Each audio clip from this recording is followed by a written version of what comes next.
তো ঠিক আছে, ছবি ঠিক আছে তো, শেষ তো ছবি, পেছনে বসা আছে। সাংবাদিক বন্ধুগণ, ত্রিপুরা বামফ্রন্ট কমিটির তরফ থেকে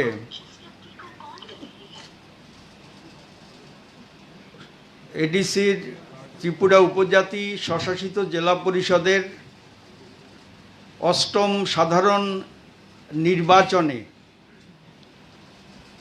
বামফ্রন্টের প্রার্থী তালিকা আজকে আমরা ঘোষণা করব। প্রার্থী ঘোষণার আগে দুই একটা কথা একটু বলতে চাই। প্রথম কথা হচ্ছে যে ত্রিপুরা রাজ্যের সমস্ত অংশের মানুষ, কি এডিসি এলাকার ভেতরের, কি এডিসি এলাকার বাইরের, কেন্দ্রীয় সরকার নির্ধারিত যে গাইডলাইন কোভিডের ইনজেকশন নেওয়ার ব্যাপারে, টিকা নেওয়ার ব্যাপারে, এইটা মেনে আমরা আহ্বান জানাচ্ছি যেই যেই বয়সের যেই যেই ক্যাটাগরির লোকদের কোভিডের টিকা নেওয়া উচিত, তারা নির্ভয়ে গিয়ে সরকারি কেন্দ্রগুলোতে, স্বাস্থ্যকেন্দ্রগুলোতে কোভিডের টিকা নেবেন। আমাদের রাজ্যেও যাতে এটাকে যথাযথভাবে মোকাবেলা করতে পারি, তার সম্প্রসারণ যেটা পুনরায় ঘটছে গোটা পৃথিবীতে, সেই আবেদন প্রথম রাখব। মূল যে পয়েন্ট, সেই পয়েন্ট হচ্ছে এডিসি ইলেকশন তো ঘোষণা হয়ে গেছে, ৪ এপ্রিল হওয়ার কথা। আমরা এই যে ৮ম সাধারণ নির্বাচন জেলা পরিষদের, এই নির্বাচনকে শুধু এডিসি এলাকার নির্বাচন বলে ভাবি না। এটা গোটা রাজ্যের জনগণের নির্বাচন। ভোট দেবেন এডিসি এলাকার যারা নথিভুক্ত ভোটার, কিন্তু এই নির্বাচন গোটা রাজ্যের জাতি, উপজাতি, হিন্দু, মুসলিম সমস্ত অংশের মানুষের নির্বাচন হিসাবেই এটাকে বামফ্রন্ট দেখতে চায় এবং সেইভাবে সবাইকে দেখার জন্য আবেদন করব। এমন একটা পরিস্থিতির মধ্যে আমরা এই নির্বাচন অংশগ্রহণ করতে যাচ্ছি, ত্রিপুরার এই গুরুত্বপূর্ণ নির্বাচন, যেই পরিস্থিতিতে দুটো দিকই আছে, গোটা দেশব্যাপী এবং আমাদের রাজ্যেও। একদিকে হচ্ছে কেন্দ্রের মোদী সরকারের যে কর্পোরেট সাম্প্রদায়িক স্বার্থ রক্ষার যত রকম প্রচেষ্টা, সমস্ত প্রচেষ্টাগুলো ওরা নিচ্ছে, পদক্ষেপ গ্রহণ করছে। অন্যদিকে তার বিরুদ্ধে জনগণের ক্ষোভ, বিশেষ করে কৃষক আন্দোলন দিয়ে যেটা শুরু হলো, শ্রমিক আন্দোলন, বেকারদের আন্দোলন, কর্মরত ট্রেড ইউনিয়নগুলোর আক্রমণ, প্রাইভেটাইজেশনের বিরুদ্ধে সংগ্রাম, এই সংগ্রাম তীব্রতর হচ্ছে, যার প্রতিফলন দেখছি গত কয়েক মাসের মধ্যে বিভিন্ন রাজ্যে জনপ্রতিনিধিত্বমূলক স্থানীয় সংস্থাগুলোর যে নির্বাচন হয়েছে, সেই নির্বাচনে বিজেপির ফল খারাপ হয়েছে। খারাপ হওয়ার কারণ এইটা নয়া উদারবাদী নীতি নেওয়ার কারণে বেকারি বাড়ছে, জিনিসপত্রের দাম বাড়ছে, পেট্রোল ডিজেলের দাম বাড়ছে, ওষুধের দাম বাড়ছে, নিত্য প্রয়োজনীয় দ্রব্য এগুলোর দাম বাড়ছে। অন্যদিকে মানুষের আয় কমছে, কাজ নেই, ছাঁটাই হচ্ছে এবং নতুন কোনো কর্মসংস্থানের উদ্যোগ এখানে নেই। কারণ কেন্দ্রীয় সরকার কৃষকদেরকে, শ্রমিকদেরকে সম্পদ সৃষ্টিকারী বলে ভাবেন না।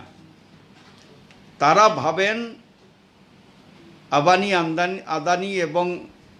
আদানি এবং বাইরের যারা বহুজাতিক সংস্থাগুলো আছে তারাই নাকি সম্পদ সৃষ্টি করে, সুতরাং তাদের সাহায্যে গোটা দেশকে আত্মত্যাগ করতে হবে। এই যে ইতিবাচক দিক রয়েছে তার প্রভাব আমাদের রাজ্যের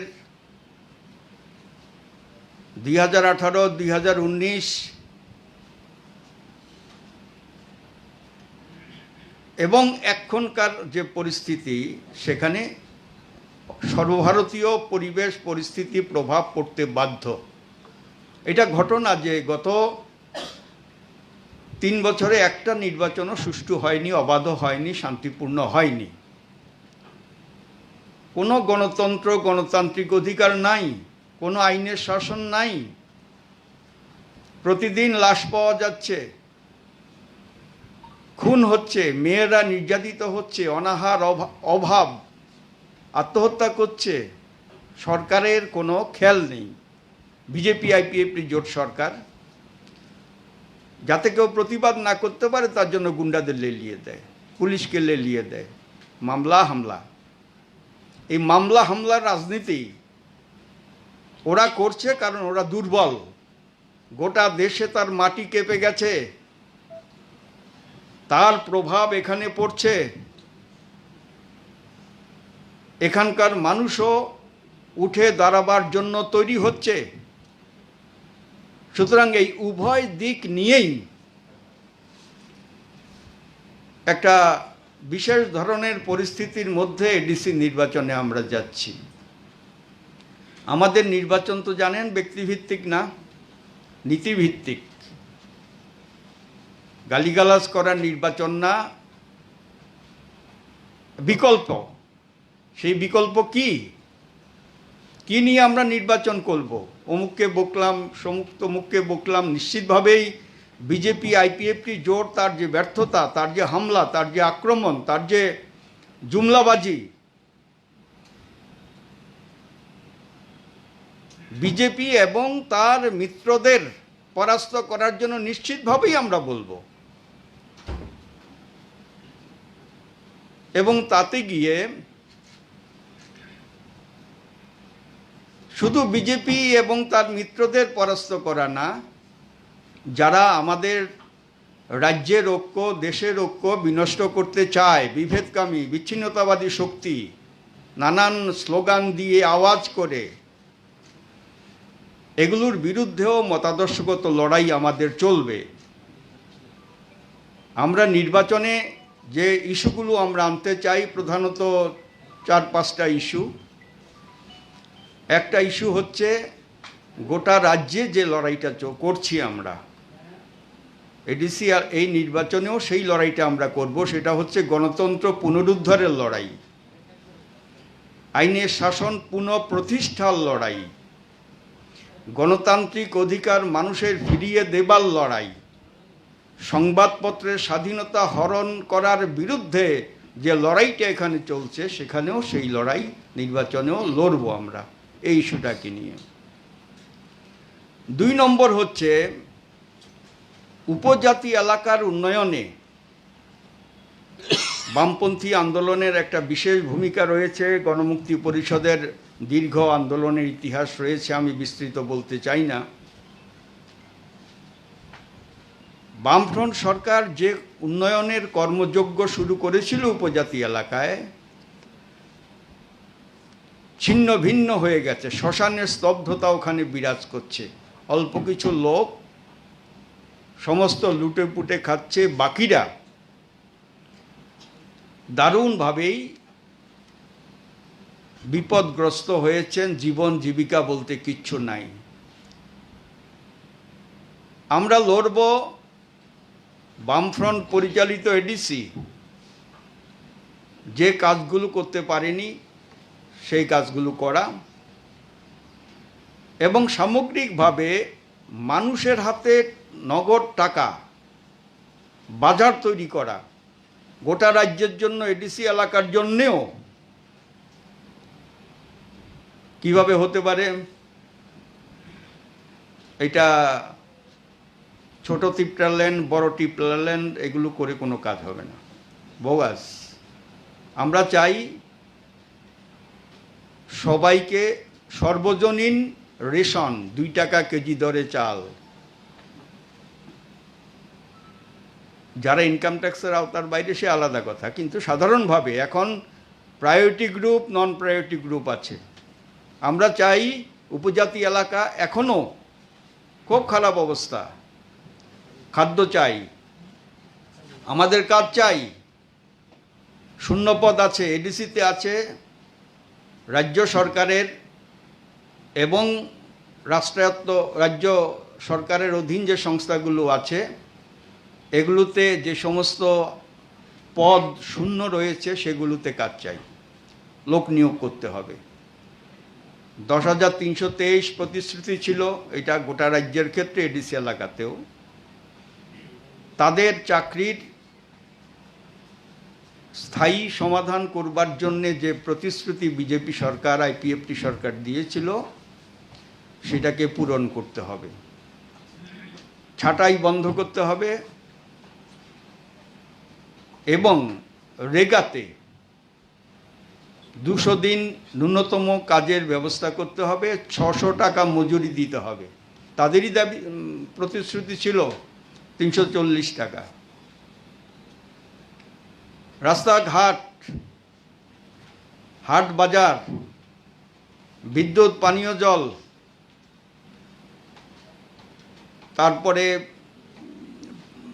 এগ্রিকালচার, কৃষি, তার সেচ,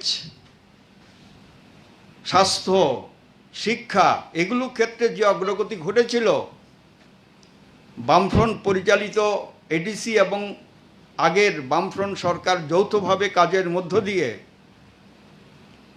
সেই রকম পরিস্থিতিই বিকল্প, ওইটাই বিকল্প। এটা সমাজপতিদের ভাতা দেওয়া, অমুক সমুক এগুলো করে লাভ নেই। সামাজিক ভাতা, সামাজিক ভাতার পরিমাণ বাড়াতে হবে, সামাজিক ভাতা আরও বেশি সংখ্যক লোককে দিতে হবে। অনেকের নাম বাদ গেছে, বেআইনিভাবে, অন্যায়ভাবে গরিব মানুষ, বয়স্ক, তাদের ভাতা বাদ গেছে, এগুলো ভাতা দিতে হবে। তো সামাজিক পেনশন আমাদের চা উপজাতি এলাকায় একটা আয়ের ব্যবস্থা। দেখার কোনো লোক নাই, এদের উপরে ভিত্তি করে শিল্প তৈরি করার কথা ছিল, ছোট মাঝারি, লোক নাই। শুধু উপজাতি উন্নয়নের কথা বলে নানান বিষয়ে অবতারণা করলে তো হবে না। বাস্তব হচ্ছে খাদ্য, কাজ, সামাজিক পেনশন, শিক্ষা, ঘরবাড়ি এবং পাট্টা প্রাপ্তদের পুনর্বাসন, ক্যাটাগরিক্যালি আমরা বলতে চাই। এর জন্য বামফ্রন্ট যা করেছিল সেটাই আমাদের বিকল্প, সেই বিকল্প নিয়েই আমরা লড়াই করব। 3 নম্বর হচ্ছে এডিসির ক্ষমতায়ন। এডিসির শক্তি আরও বাড়ানো, ক্ষমতা আরও বাড়ানো। বহু জুমলা কমিটি এসছে ত্রিপুরায়, high profile, high level committee, নানান কমিটি, এগুলো বিধানসভা নির্বাচনের আগেই করার জন্য। আমরা জানতাম কিচ্ছু হয়নি। এখন আবার নোমেনক্লেচার, নামটা চেঞ্জ করে একটা বিশাল কিছু করে নেওয়ার একটা চিন্তা কিছু কিছু সংবাদপত্রে আমরা লক্ষ্য করছি, এগুলো বোগাস। সব রাজনৈতিক দল মিলে আলোচনা করুক, কে কি চায়, আলোচনা হোক কিভাবে আমরা নীতিগতভাবে আলাদা রাজ্য, আলাদা ত্রিপুরাল্যান্ড বাদে যতটা স্বায়ত্ত শাসন দেওয়া সম্ভব সংবিধানের মধ্যে থেকে, এইটা দিতে আমরা রাজি আছি। কিন্তু এরা তো স্বশাসন নষ্ট করছে, বিনষ্ট করছে, জম্মু কাশ্মীর থেকে আরম্ভ করে নানান জায়গায়।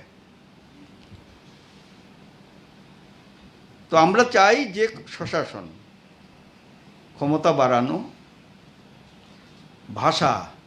আজকের লড়াই, এই ধনঞ্জয় ত্রিপুরা মারা গেল, খুন হলো পুলিশের হাতে, পুলিশের গুলিতে। অষ্টম তফসিলে অন্তর্ভুক্ত করা,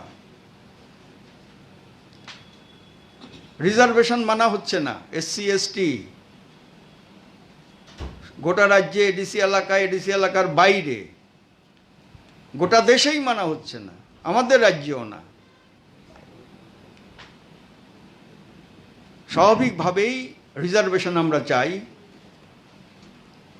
সর্বোপরি যেটা আমরা চাই, ঐক্যবদ্ধ ত্রিপুরা, ঐক্যবদ্ধ ভারত। সব অংশের, সব ধর্মের, সব জাতি জনজাতি, সব ধরনের মানুষের ঐক্য আমরা গড়ে তুলতে চাই। এটাই আমাদের স্লোগান। আমাদের স্লোগান ছোট ত্রিপুরাল্যান্ড, গ্রেটার ত্রিপুরাল্যান্ড, ছোট বাঙালিস্তান, গ্রেটার বাঙালিস্তান নয়। আমরা এগুলোর বিরোধিতা করি। এগুলো প্ররোচনা সৃষ্টি করা, সাম্প্রদায়িক উন্মাদনা তৈরি করা। তো ন্যাচারালি এই ইস্যুগুলোই হচ্ছে আমাদের আন্দোলনের প্রধান ফোকাস। তাতে 1 নম্বর ফোকাসে থাকবে খাদ্য এবং কাজ। এই নিয়ে আমরা লড়াই করতে চাই। এই লড়াইতে বামফ্রন্টের প্রার্থী তালিকা আমি এখন ঘোষণা করছি। এই প্রার্থীদের যে বিভিন্ন দলের যে চিহ্ন রয়েছে, সেই নির্বাচনী প্রতীকে ভোট দেবেন। ভোট দিয়ে বামপন্থীদের বিজয়ী করবেন। অতীতে আপনারা দেখেছেন 1990 সালে কংগ্রেস যুব সমিতি রাজ্য সরকারে জোর করে ছিনিয়ে নিল এডিসি। লুট ছাড়া কিচ্ছু হয়নি। এরপরে 2000 সাল বামফ্রন্ট সরকার ছিল, ওখানেও বামপন্থীরা ছিল এডিসিতে। কেন্দ্রে ওখানে সম্ভবত বিজেপি সরকার নতুন এসছে, এই মোদীর নেতৃত্বে না, সম্ভবত বাজপেয়ী নেতৃত্বে। বারবারে আবেদন জানানো হলো যে একটা সাংবিধানিক সংস্থা নিয়ে যাচ্ছে বন্দুকের জোরে। আমরা রাজনৈতিক দলগুলোকে চিনেছি যারা সাহায্য করেছেন বিভিন্নভাবে, কেউ ইলেকশনে দাঁড়িয়ে, কেউ ইলেকশনে না দাঁড়িয়ে, কেউ বিভিন্নভাবে সাহায্য করে।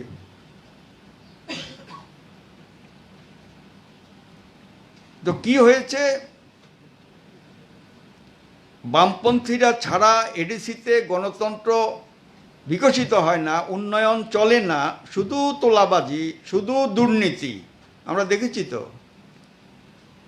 এই 2000 সালে কদিন টিকলো? 5 বছরে 6 জন না কজন সিএম, 4 জন সিএম হয়েছিল। এখন কেউ যদি বলেন যে না, কেন্দ্রে মোদী সরকার, এখানেও মোদী এবং মোদীর পক্ষের লোক যারা আছেন তারা এক হও, আবার এডিসি তো মানে তৃতীয় engine. Single engine fail, double engine fail, এখন তৃতীয় ইঞ্জিন। জামানত জব্দ করতে হবে এদের।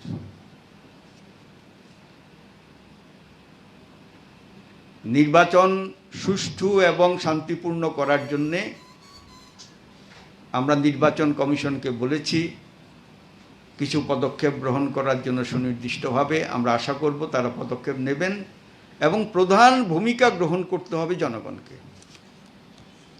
বামপন্থী যে শক্তি রয়েছে, এই শক্তিগুলোর নেতৃত্বে জনগণকে নিজের ভোট পছন্দমতো প্রার্থীকে দেওয়ার জন্য এগিয়ে আসতে হবে। এবং আমরা আবেদন জানাবো একমাত্র বিকল্প হচ্ছে বামপন্থী সরকার, এডিসিতে বামপন্থী শক্তি। এই বামপন্থী শক্তিই একমাত্র আজকের এই উপজাতি এলাকার কিংবা রাজ্যের যে সমস্যা তৈরি হয়েছে এই সমস্যাগুলোকে নিরসনে কার্যকরী কিছু পদক্ষেপ গ্রহণ করতে পারে। এখন এখানে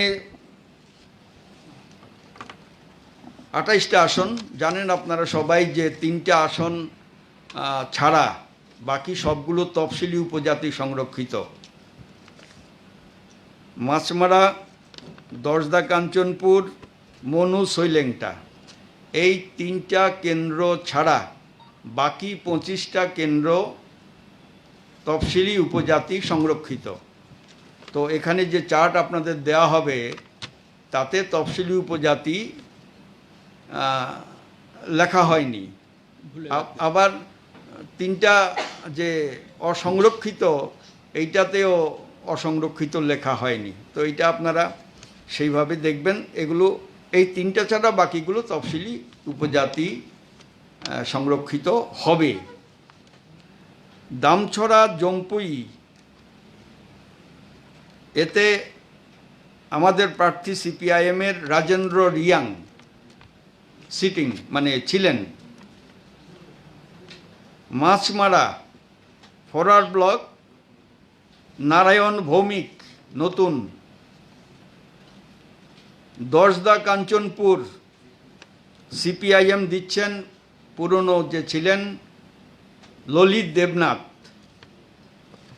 করমছড়া সিপিআইএম নতুন প্রার্থী দিচ্ছেন শান্তিমণি চাকমা। সামনু কেন্দ্রে সিপিআইএমের চাম্পারাই আসলং, তিনি এবারও প্রতিদ্বন্দ্বিতা করবেন বামফ্রন্টের সিপিআইএম প্রার্থী হিসেবে। মনু, সৈলেংটা মতিলাল শুক্লবৈদ্য আগের পুরনো সিপিআইএমের পক্ষ থেকে। ড্যামছড়া, কচুছড়া বদরভূম হালাম সিপিআইএম। গঙ্গানগর, গন্ডাছড়া, এখানে সিপিআইএম নতুন প্রার্থী দিচ্ছে অলেন্দ্র রিয়াং। হালাহালি, আসারামবাড়ি, সিপিআইএম নতুন প্রার্থী দিচ্ছে অরুণ দেববর্মা। কুলাই চাম্পাহর কেন্দ্রে সিপিআইএম নতুন প্রার্থী দিচ্ছে ছাত্রনেতা সুখময় দেববর্মা। মহারানী তেলিয়ামুড়াতে সিপিআইএম নতুন প্রার্থী দিচ্ছে মহিলা ঝর্ণা দেববর্মা। রামচন্দ্রঘাটে সিপিআইএম নতুন প্রার্থী দিচ্ছে জয়শ্রী দেববর্মা অ্যাডভোকেট। সিমনা তমাকারি কেন্দ্রে কুমুদ দেববর্মা সিপিআইএমের আগের জনই থাকছেন। বুজ্জংনগর, ওয়াকিনগর সিপিআইএম নতুন প্রার্থী দিচ্ছে প্রদীপ দেববর্মা। জিরানিয়াতে সিপিআইএম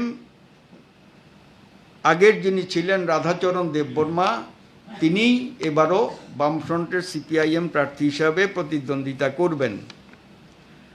মান্দাই, পুলিনপুর সুকুমার দেববর্মা পুরনো সিপিআইএম। পেকুয়ারজলা, জন্মেজয়নগর সিপিআইএম নতুন প্রার্থী দিচ্ছে ছাত্রনেতা নেতাজি দেববর্মা। টাকারজলা, জম্পুই, এখানে নতুন প্রার্থী দেওয়া হচ্ছে মহিলা প্রার্থী অঞ্জনা কলই দেববর্মা। আমতলী, গোলাঘাটি কেন্দ্রে সিপিআইএমের পুরনো প্রার্থী থাকছে মায়ারানী দেববর্মা। কিল্লা বাগমাতে সিপিআইএম নতুন প্রার্থী দিচ্ছে অমৃত সাধন জমাতিয়া। মহারানী চেলাগাং কেন্দ্রে আরএসপি নতুন প্রার্থী দিচ্ছে হারাধন জমাতিয়া। কাঠালিয়া, মির্জা রাজাপুর সিপিআইএম তার পুরনো প্রার্থীকেই দাঁড় করাচ্ছে বামফ্রন্টের প্রার্থী হিসাবে। তিনি প্রতিদ্বন্দ্বিতা করবেন পরীক্ষিত মুরা সিং। অম্পিনগর, তাতে সিপিআইএম পুরনো প্রার্থীকে রাখছে ভক্ত কলই। রাইমা ভ্যালি, এখানেও সিপিআইএম নতুন প্রার্থী দিচ্ছে প্রবীণ ত্রিপুরা, যদিও নবীন, নামটা প্রবীণ ত্রিপুরা কিন্তু নবীন। নতুন বাজার মালবাসা, সিপিআইএম নতুন প্রার্থী দিচ্ছে মগেন্দ্র রিয়াং। বীরচন্দ্রনগর কলসি, সিপিআই নতুন প্রার্থী দিচ্ছে সত্যজিৎ রিয়াং। পূর্ব মহরিপুর ভুরাতলি, সিপিআইএম নতুন প্রার্থী দিচ্ছে যোগেন্দ্র ত্রিপুরা কন্টেস্ট করবেন। শিলাছড়ি মনুবঙ্কুল, সেখানেও নতুন প্রার্থী হচ্ছেন সিপিআইএমের উচাথই মগ। এই 28টা আসনে বামফ্রন্টের প্রার্থী তালিকায় 4 জন মহিলা আছেন, আর নতুন প্রার্থী আছেন 17 জন, 11 জন আছেন পুরনো প্রার্থী, আর অধিকাংশই হচ্ছে 50 বছরের নিচে, তাই তো? অধিকাংশ প্রার্থী হচ্ছেন 50 বছরের নিচে, তারা নতুনভাবে ইলেকশন লড়াই করছেন। এই হচ্ছে আমাদের প্রার্থী তালিকা ঘোষণা সংক্রান্ত যে বিষয় এবং তার সঙ্গে যে লক্ষ্য নিয়ে আমরা নির্বাচনী লড়াইটা করতে যাচ্ছি সেই সম্পর্কে আমাদের বামফ্রন্টের তরফ থেকে বক্তব্য। যদি কোনো প্রশ্ন থাকে বা ক্ল্যারিফিকেশন থাকে বলতে পারেন। প্রার্থী বাছাইয়ের ক্ষেত্রে কোন বিষয়টাকে প্রাধান্য দিয়েছেন আপনারা? প্রাধান্য দিয়েছি প্রথম যিনি ছিলেন তার পারফরমেন্সটা কীরকম ছিল, যদি চেঞ্জ করতে হয় তাইলে যথাসম্ভব লেখাপড়া জানা নতুন ছেলে মেয়ে দেওয়া যায় কিনা, এটি আমরা চেষ্টা করেছি। নিশ্চিতভাবেই রাজনৈতিকভাবে বামপন্থী পরিবারের লোক হতে হবে, সেটা তো কোনো কথা না। তবে বড় কমিউনিস্ট এরকম চিন্তাভাবনা, এটা করা সম্ভব না। হ্যাঁ, আর কোনো প্রশ্ন? এদের একটা করে, সিপিআই একটা, আরএসপি একটা, ফরওয়ার্ড ব্লক একটা, এই 3টা বাদ গেলে কতটা থাকে? 25টা সিপিআইএম, তাই তো? আর